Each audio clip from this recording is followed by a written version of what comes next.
Hello and welcome to my channel. আজকের পরিবেশনটা আমি পুরো ইংরেজিতে করব কারণ বাংলাদেশ থেকে আমি একমাত্র রিভিউয়ার যে ওয়ার্ল্ড ওয়াইড এই তিনটা গাড়ি একসাথে করছে। The Mercedes GLS, Audi Q7 and the BMW X7. পুরো ওয়ার্ল্ডে কেউ এই তিনটা গাড়ি একসাথে রিভিউ করেনি। So without further ado, I welcome you to my channel of reviewing cars, and today we will go head to head for the first time with three flagship SUVs from the German marques. The Audi Q7, the Mercedes GLS, and the BMW X7. Let's go and check out my intro. My name is Avik Anwar, and I welcome you to the world of cars.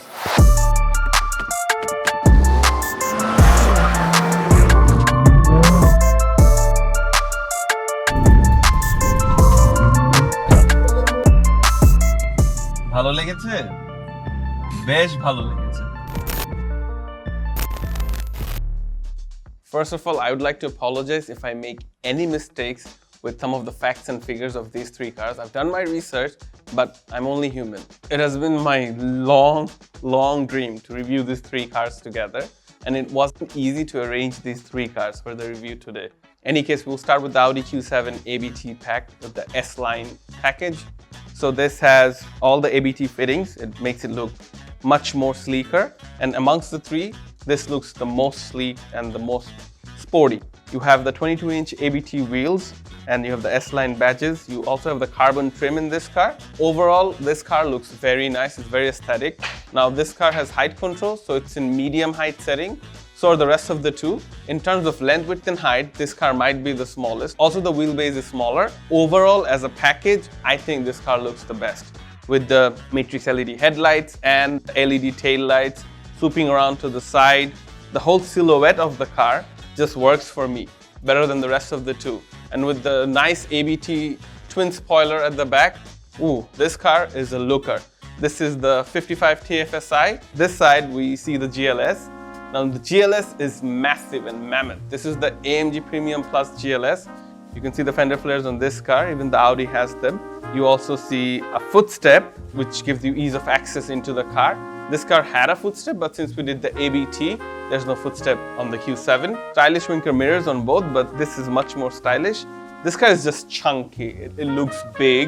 It means business, whereas this looks meaner, sleeker. If we were to put superhero terms in these cars, this would be the Hulk, and this would be the Batman.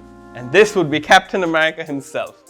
Now, the X7 means all business, has a big statement grille. Although we measured the grills, the Audi has the biggest grille, second is the GLS, but this just looks big for some reason. Well, the whole front looks meaner, much more aggressive. This is their flagship SUV, of course, so they had to make it bigger and taller. Now, amongst the three, this is in the middle in terms of height, length, and width, and GLS is the biggest. You have intelligent LED headlights on all the cars. Each has their own acronym for it, but overall, all these three cars, they mean business. If you come to the side, the BMW side view looks a little bit taller because the roofline is a little bit elevated, even at the back, to accommodate third row passengers with the nice panel roof that stretches all the way to the back. The taillight design is good. I think design-wise, Q7 is the best, second is the X7, third is the GLS, no doubt. This has the class-leading cargo capacity.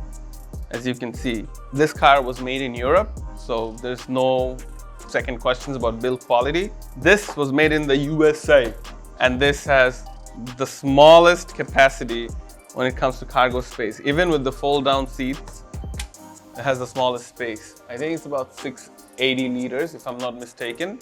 Come, let's show you the X7.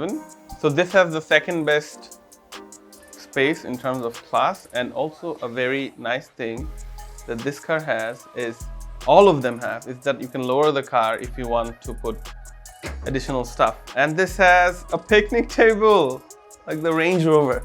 So, you know, you can enjoy a nice picnic with your loved ones. None of these two have the picnic table, so that's a plus for the BMW. If I had a family of 6 and we're all big size, I would go for the X7. If I had a family of 6 and all were average size, I would go for this. If I had a family of 6 and all of us were thin, I would go for the Q7, because this is how these cars fit families who are like fat, medium, or thin. No offense. Don't judge a book by its cover. In last episode, you guys answered the quiz from Apsco, and they're the biggest petroleum company in the Middle East, like manufacturer of lubricants. This is their fully synthetic oil. The grade is 5W30, and look what's written on the back. It's approved by Mercedes Benz, BMW, Renault, VW, Porsche, and GM. That means General Motors. As you all know, Audi is part of the Volkswagen group. It's safe to say you can use this engine oil in that, this, or this if they meet the required grade. And I'm sure it does. All these cars have a 3-liter mild hybrid engine, and all are 6 cylinders. The Audi Q7 has 340 horsepower and 500 Newton meters of torque, whereas the GLS has 362 horsepower and 500 Newton meters of torque. But the X7 has 335 horsepower with 450 Newton meters of torque. So power to weight ratio wise, this is the best because this does a 0 to 100 time of 5.6 seconds. This does 5.8 seconds, and this does 5.9 seconds. But the most fun to drive is this in terms of handling, then this, and eventually this. So as you can see, none of them are perfect, but together they're perfect. Now, since you can't afford all three, you have to realize what you're looking for in a car. Do you want driving comfort? Do you want a mix of both? Or do you want luxury? You have to decide which one you want, and I'm gonna help you to do that by reviewing the interior and how these cars drive. Let's go. Before we get into the cars, I want to spray some lemongrass smell inside the cockpit. Love me some Spring Lemongrass Air Freshener.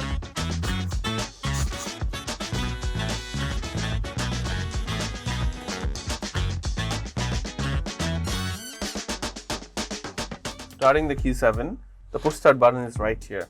So this car, despite being in 2021, has a lot of buttons. Now it might be user friendly to older generation, but for younger people and for young executives or middle-aged people, it's still very backwards. But there's a familiar environment because BMW maintains the same dashboard all throughout their lineup. So it'll be easy to use for other BMW users. Now starting off, you have individual aircon settings for each side. That is the blower fan settings and also the climate control, which is nice because this is a flagship SUV. It needs to have that. There's gesture control in this car. So I do this, the assistant is here. Here you have your storage compartments with cup holders. Cancel. With cup holders, and there's a wireless charging port here. You can definitely change the ambient color, and the best part is the ambient color goes all the way up to the sunroof, so it's visible all the way to the back for the third row. The height control setting is right here, and then this is touch. Also, you can adjust it from the iDrive system here with this rotary dial. You have storage space with the USB port, and then here you have space to keep your bottles. Big bottles can be kept here, also files. Now this space is not hollow, so you can keep some of your stuff here. There's no sunglass holder, but there are vanity mirrors on each side. So no sunglass holder in the X7. The room lights are very nice. They lit nicely all the way to the back. Overall, it's a very nice cabin or a driving position to be in. Out of the three, I prefer the seating position of this one the most. But the interior, I think the Q7 takes the cake on the interior, or the Mercedes. The Mercedes' M-Buck system is very, very good. There's a glove box here, which is decent. And the best part is the seats. They are the most adjustable amongst the three. So you have this, and then you can adjust the upper portion without moving the entire seat, as I'm showing right now. Yes. So the seat is not moving, but this you can adjust. So as a driver, you need these things, and the steering has a nice robust feel to it because this is an M-Pack, so it has an M steering wheel.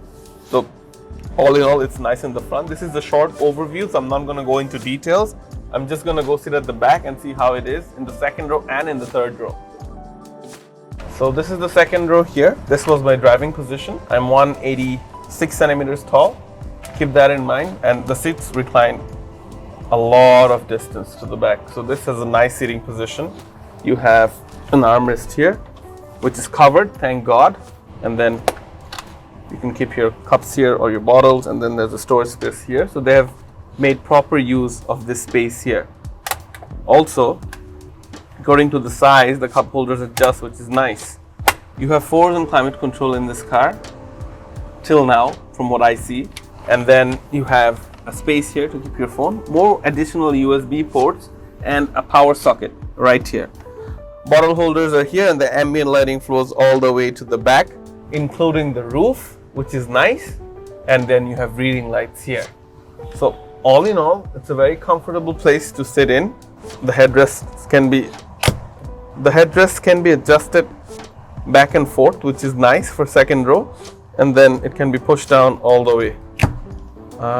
So it's nice. This has a lot of features. So let's see how easily we can go to the third row in the X7. We're gonna put a timer on this so that we know how fast it is to go to the third row in this vehicle, and then the Q7, and then the GLS. That's the max it goes. To go to the third row, I have to go like this. Ouch.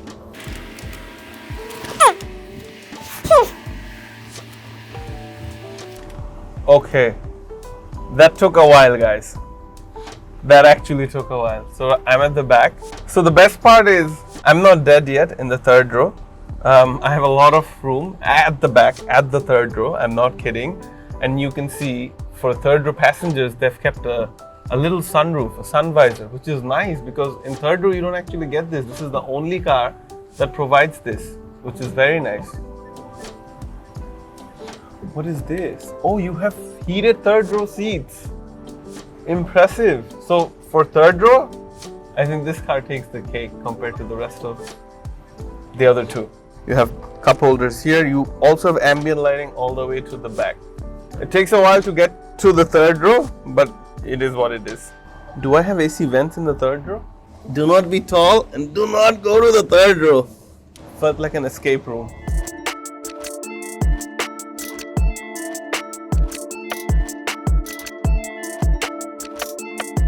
Starting off, the push start button is really visible and it's right here. Then you have some useful buttons like the park assist button right here. And then the parking sensor settings and everything is right here. So these two buttons are really useful when you drive a big size SUV, as you need to see your surroundings properly. You have a nice glove box here. What's missing on the X7 and the GLS are the dual sunshades, but you have nice vanity mirrors here with LED room lights. If you have two suns, you can block it out because you have two sunshades, dual. This is an auto dimming rear view mirror, and then you have a nice big panel roof. What I like about this car is the modernity with the touch of classic stuff. They have upgraded their interior, so everything's digital, but it's still very easy to use. This has cooled and heated seats, dual zone climate control aircon in the front, and then you have the layered down design from the dashboard all the way till the glove box, which is right here. Then you have these cricket leather seats, which are very nice to sit in. I think this is nicer to sit in terms of comfort compared to the X7, and I think GLS is the worst in this, but GLS has massage seats, which is good. The Q7 doesn't. Q7 does have ambient lighting, which you can change the colors of. Then you can also change the view in the virtual cockpit by pressing the view button. So the easy to use features, you have buttons for them, and it's very convenient. Also, I would like to point out the side storage compartments are minimal compared to the X7 or the GLS. But what this car excels at is the headroom and the legroom compared to the other two. This has the best headroom and legroom in its class. In lengthwise, it's not the tallest, it's not the widest, but still has the most amount of legroom. Even the wheelbase, this doesn't have the biggest wheelbase, but has the most amount of legroom and headroom in all the three rows. Now let's check out the second row. The second row of the Q7 is actually pretty nice. This was my driving position as usual. Put down the armrest, and yeah, it's a covered armrest. You have space to keep your cup holders, but the materials used in the X7 interior-wise is much better in the second row. Although I feel this has much more headroom and legroom, but the materials in the Q7 were much nicer. You also get dual zone climate control aircon at the back, and this panel seems of a better quality, this portion, than the X7 or the GLS. Some storage nets here. So yeah, this is nice. Now let's see how easy or hard it is to go to the third row. Making a fool out of myself, but it's okay, as long as we're reviewing cars. Oh no, this third row is for kids. This is not for adults. There's no room at the back. Even headroom. X7 is the best when it comes to third row. But second row, I think this car is the best. Let's check out the GLS. Starting off, the push start button is visible, but on the other two, it's in a better position. Turn the aircon on, and the whole interior has a retro feel to it, but it's the most modern interior amongst the three in terms of technology. You have two big screens. This is not touch, but this side is touch. That's pretty interesting, right? And the MBUX system is crazy good on this car. Hey, Mercedes. How can I help? What's the time? It is 11:57 p.m. Well, clearly it's not because it's only 8 p.m. Can you turn the massage on? I'm switching on the massage. There you go, guys. This is technology at its best. Now, I've reviewed the interior of Mercedes MBUX system a lot of times. You can see in my previous videos, like in the CLA video, CLA 45 video. What I want to talk to you guys about is what convenience features this car offers. So you have two USB ports here, a wireless charging here, cup holders here, and car doesn't sometimes start, so you need to put the key here in this position where there's a key slot down here. The important features, as usual, are visible right here. This car and the X7 has auto parking, like self-park auto parking, and the height control, you can put it down or raise it up through here. And the dynamic drive select modes are here. You have a glove box, which is nice and big. The biggest was in the Q7, second biggest, third biggest was in the X7. And then you have sunshades with room lights. Now this has like a cover. It's a bit retro. And I was wrong about something. This car also has two sunshades. You can block the sun and the moon out. It has a nice big panoramic roof, which doesn't lead to the third row. Only in the X7 it does that. But the interior fit and finish is sturdy. It's solid. This is like a compromise in the middle of these two, like this one, that one, and that one. Like this has the best display, the best heads-up display, but I think the Audi's interior is more aesthetic in terms of being aesthetic. The ambient lighting is by far the brightest on this car and the most well lit because it's in every corner. You have big bottle holders on the side, but the X7 is class leading in that. And then in terms of space, this has convenient space. This is in the middle. The X7 is the max, middle, and then the Q7. Now let's check out the back. So this was my driving position, and I have a lot of leg room, a lot of headroom, which is very nice.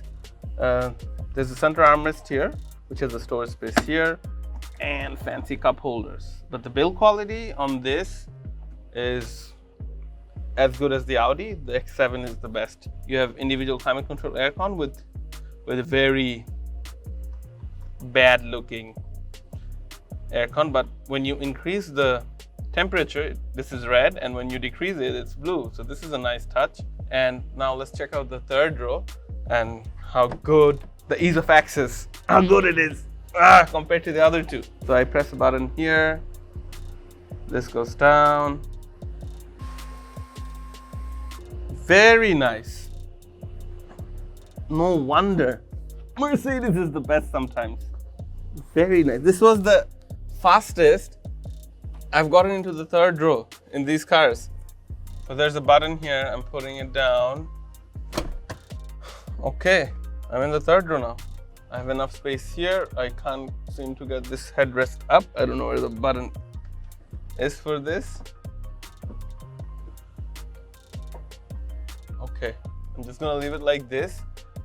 These seats are not reclinable, they're fixed, but the headrest comes up. I don't know which button to press back here. I can't seem to find any. So user manual, a read through that should help you out. There are aircon vents at the back, which is a nice touch. And you have cup holder at the back. And it's as good as the X7, if not better. Missing the panel roof here, but ease of access and headroom and legroom is as good as the X7. There you go. Let's go for a drive. Starting off the drive with the Q7 in this beautiful rainy weather. The panel roof puts a nice shade of light inside the car. and you feel well lit. In any case, we're gonna drive the Q7 first because this has the least amount of weight and power to weight ratio is better than the other two. And right now we're in comfort mode, but with the gear lever click down, the car quickly puts the gearbox into sports mode. And in sports mode, you can feel the torque delivery much better to the wheels. Now this car's peak torque is between the RPM range of 1300 to 1500, which is 500 Newton meters. And off the bat, this car is very, very quick. I think power to weight ratio wise, this is the quickest amongst the three. Although Mercedes GLS has an interesting thing called ISG, which acts like an electronic supercharger derived down from F1. But this also has a mild hybrid battery, which in essence does the same thing. And coupled with the DSG Tech gearbox, the gear shifts are very quick and very agile. As you can see, I'm shifting down to second gear. Milliseconds. Same goes with the other two, which we will show you. But what I want to talk to you about is how you feel as a driver or as a passenger inside the car. When you're driving the car, it feels great. We're going to do a short turning radius check. First lane to second lane. That's pretty good for a SUV of this size. So what I wanted to talk to you about is how this car feels interior wise when you're driving. So all the controls are like touch based. So you actually have to go into the menu and select the driving mode. And this car has a lot of driving modes. So one is auto, then comfort, efficiency, all-road, and off-road. Now we can't do all of that today, but when we do a thorough review of this car, we'll be sure to do all the driving modes. Right now I'm driving in comfort. I just want to drive in auto so that the car selects the terrain on which we're driving. And as you can see, there's a feature here which allows you to raise or lower the car. This feature is a bit confusing in the sense, like if I put it to raise, it raises to the maximum height. If I put it to lower, it lowers to the middle. But if I want to slam the car, I don't know how to do it on this car. But the nicest thing about this interior, despite this being aesthetic, is the fact that it has similarities with the Lamborghini Urus. Yes, I said it.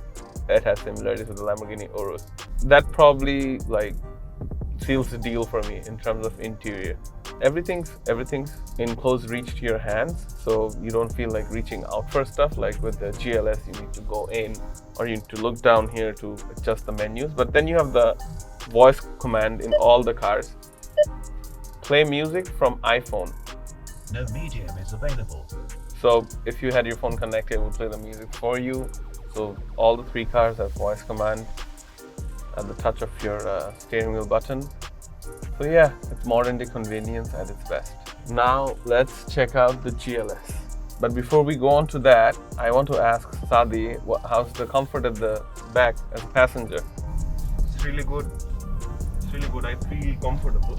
But how would you rate it out of 10? I think it's 9.5. 9.5? Wow, that's very good. I have to see the other ones. Okay, you can change your rating after you see the other ones.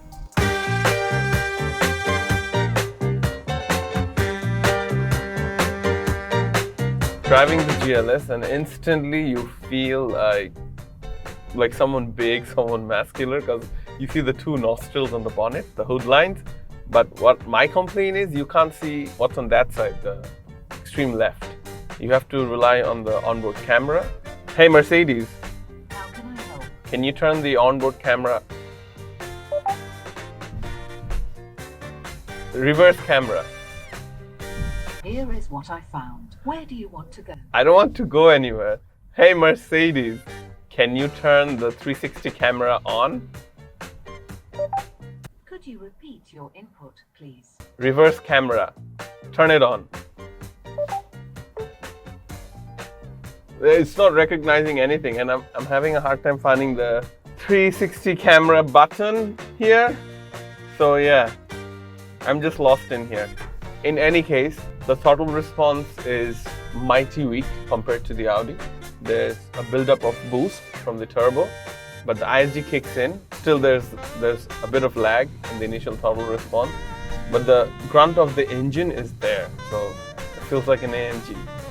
It's not, but it feels like one. The interior is very retro, old-fashioned. You can see the big aircon vents, 4 of them. It feels premium. So does the Audi.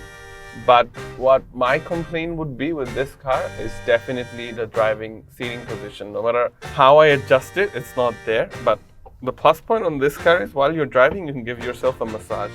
So, hey Mercedes. Where do you want to go? Oh my God, this Mercedes M-Buck system is so nice. What can I do for you? Can you turn the massage on? I'm switching on the massage. So the massage is on, guys. So this is very nice, a nice feature for this car. And I have a big heads-up display. And also you can change the layout of the interior, like the speedos and everything. And you can see we're in Bangladesh, the GPS is showing that. Now I'm gonna check out the turning radius, which I'll do with all 3. Audi's done. The Mercedes has, oh, you big boat. It takes 2.5 lanes to do the same turn that the Audi did in just from the first to the second lane. So the boost in this, or the torque in this, you get it between the range of 2000 to 3000 RPM. It has the same 500 Nm of torque, but this is heavier than the Q7, but it's much more comfortable. It's not as sporty as the Q7, but it's very relaxed. The drive is very relaxed, but it's a big car. You really need to know how to drive a big car to drive this. The plus factor on this car is you can select the ride height from here, and the driving modes you can select with the button. So there's Eco, Comfort, Sport, and Individual, where in individual setting you can adjust how you want the throttle response, the gearbox, the steering feel, and the suspension. So in Sport mode, there's no like throttle lag, or there's no delay in boost buildup. So that's nice, right? I definitely liked the drive of the Audi better, because probably it's a lighter car. It's better to drive because it's an Audi. This is nice. It feels more rugged, more manly. This has 23-inch wheels, so wheels are not an excuse on the Audi. How does it feel as a passenger, Sadi, comfort-wise? It's a bit stiff, I would say. I'll give it an 8. Oh, an 8! Yeah, this doesn't have the comfort seats that the 4-liter one has or the GLS 63 has. So yeah, but right now this is the highest selling SUV in my country, in Bangladesh, because obviously of the star symbol, the Mercedes logo. Now let's check out the X7. I can't wait to drive the X7. It's supposed to drive the best amongst the 3. So yeah, let's give it our verdict. Save the best for the last. So driving the X7, and off the bat I can tell you BMW's drive the best. And why I tell you that? It's backed by facts. Number 1, this car has a faster lap time than a BMW E90 M3 in the Nürburgring. A vehicle of this size is that fast. So on the Nürburgring, Nordschleife. So this will be good to drive. The more I drive this car, the better I feel. Even in comfort mode, this car is driving brilliantly. BMW has the same layout dashboard in all of their cars, and they really need an update from all these buttons, because the world has moved on from buttons. Mercedes has done it, Audi has done it, but BMW needs a major overhaul in terms of this old style dashboard. What's good about this car is it feels premium. For some reason, it feels more premium than the other 2. When Sadi got in the car, he was like, ooh, premium. So, you know, that says a lot. He's a simpleton. He knows how to shoot videos, but when it comes to cars, he doesn't have that much knowledge, and even he said it looks brilliant. There's a good heads-up display on this car, but it's not nice to look at. It's very simple. The dash layout is very simple. Well, simplicity has its advantages. A lot of people like simple stuff. The viewing angle in this car is phenomenal compared to the other 2. The car drives brilliantly off the throttle. It's very nice. This is just in comfort mode. I can't imagine what this car will do in sport mode or sport plus. Let's see what driving modes it offers. First, let's do a turning radius check. Same turning radius as the Q7. So they both win in this category. So now we're gonna try the driving modes: Sport, Comfort, Eco Pro, Adaptive, and Auto. So let's go to Sport, and the gauge cluster changes a little bit. So the most fancy gauge cluster is in the Mercedes, second the Audi, and last but not the least the BMW. The noise of the engine on this car is much better than the other 2. Like, there's this deep growl when you're on the throttle, which makes you feel good. And I would like to show you something interesting. So The seat adjustment, this part hugs you. There's a button where you can make this part hug you. The seat adjustment is crazy, see? The seat is not moving, only this part is, and it's hugging me. And this soft pillows on the headrest, they're phenomenal. Now you have to remember all these cars are flagship SUVs of the certain brands. And these are the marks of premium German brands. They can't do anything shortcut with these cars. These cars represent the brand and the company overall. Oh, the more I drive this car, the more I love it. That engine noise, it just puts a smile on your face. So yeah, I'm liking the BMW more, and even as passengers, in the third row you have a sunroof, and the colors change on the sunroof. Sadi, how are you at the back? Are you comfortable? I am comfortable. It feels nice. Are you loving it? I think for me it's a 10 on 10. Oh, so you're rating this car the best. It's a 10 on 10 for me. Oh wow, gotta love BMW for this. Gesture control, and then I increase the volume with the hand gesture, and I reduce the volume, and then I can mute the music. Turn the radio on.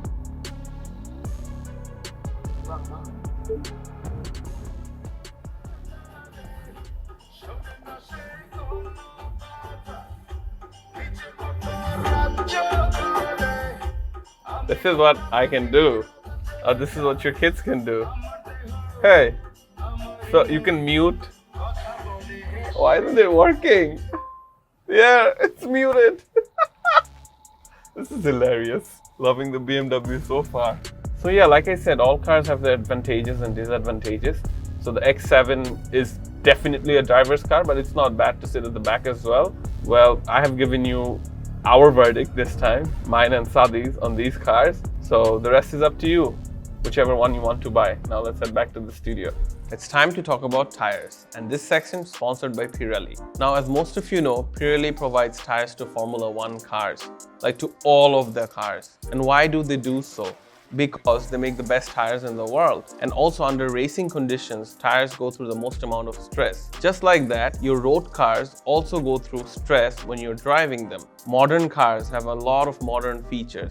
Some of their height is different, some of the power is different, some of their weight is different. So every tire is engineered for that purpose only. Now Pirelli makes OEM recommended manufacturer tires. For the Audi, you'll have a different tire with different tread patterns and different tread size, and for the X7 you'll have different stuff because they have a lot of engineering that goes into the cars, and when they develop these cars they are in contract with a lot of tire manufacturers as to how they want their tires made, with what materials and what tread they want on the tires, so that the car performs at its best. Even the safety features work best with OEM recommended tires. For Pirelli's Mercedes, you will see a logo that says MO1. Now here's the list of all the recommended names for all the different European brands so that you have an easier time buying recommended tires from Pirelli. Don't forget to use my code AVIK at Pirelli for 5% discount on expensive tires for these German marques. You can contact their Facebook page, call on their hotline, or visit their website. Let's hope I did a decent job in reviewing these cars, and my review would help you in buying these fine pieces of equipment according to your needs. Now, in terms of my country's pricing, the Q7 is 215 lakhs, the GLS is 225 lakhs, and the X7 is 245 lakhs. So yeah, that's the pricing of these cars.